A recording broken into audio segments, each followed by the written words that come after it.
สวัสดีครับผมต่อนะครับเด่นนะครับก็ได้แต่งเพลงมาร้องกัน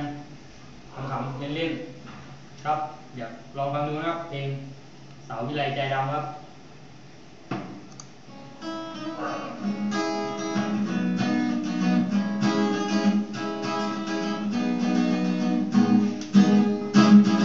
ช้ำๆหัวใจช้ำๆช้ำๆหัวใจช้ำๆมาสาวใจดำเรียนอยู่วิไล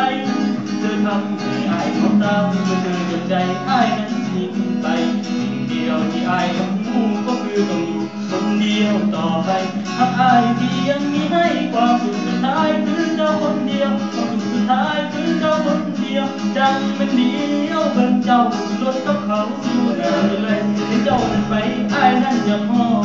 อยากมองก็อยากมองอยากมองใจอายเป็นคนบ่ไหวสาวอยู่ที่ไรเดียวใจอายช้ำน้องสาวคนงามไปกับเขาแล้วน้องสาวคนงามไปกับเขาแล้ว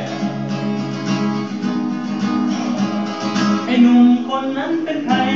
ไอ้หนุ่มคนนั้นเป็นใครจึงทำหัวใจอายนั้นเสียเส้นความรักที่เราเคยเป็นตอนนี้บ่เห็นว่ามีคุณค่าเมื่อเจ้าได้กล่าวคำลาทั้งที่ออกมาด้วยความเสียใจผู้สาวที่อยู่วิไลอายคิดจังใดใจมันยังจำที่ทอดจังใดใจมันยังจำจังมันเลี้ยวเบิ่งเจ้ารถกับเขาอยู่หน้าวิไลที่เจ้าเดินไปอายนั้นอยากห้องอยากห้องก็อยากห้องอยากห้องใจอายเป็นคนบ่ไหวสาววิไลเดียวใจอายช้ำสาวคนงามไปกับเขาเลยสาวคนงามไปกับเขาแล้วไอ้หนุ่มคนนั้นเป็นใครไอ้หนุ่มคนนั้นเป็นใครจึงทำหัวใจอายนั้นเสียเสร็จความรักที่เราเคยเป็นตอนนี้ก็เห็นว่ามีคุณค่าเมื่อเจ้าได้กล่าวคำลาที่ออกมาด้วยความเสียใจผู้สาวที่อยู่วิไลอายคิดอย่างใดใจมันยังจำหอดอย่างใดใจมันยังจำ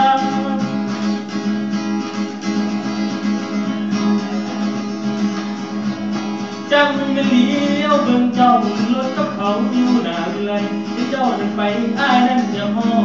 อย่าห้องก็อยากห้องอย่าห้องหัวใจอายเป็นคนบ่ไหวสาววิไลเดียวใจอายช้ำน้องสาวคนงามไปกับเขาแล้วผู้สาวคนงามไปกับเขาแล้วไอ้หนุ่มคนนั้นเป็นใครไอ้หนุ่มคนนั้นเป็นใครจึงทำหัวใจอายนั้นเสียเส้นความรักที่เราเคยเป็นตอนนี้ก็เห็นว่ามีคุณค่าเมื่อเจ้าได้กล่าวคำลาที่ออกมาด้วยความเสียใจผู้สาวที่อยู่วิไล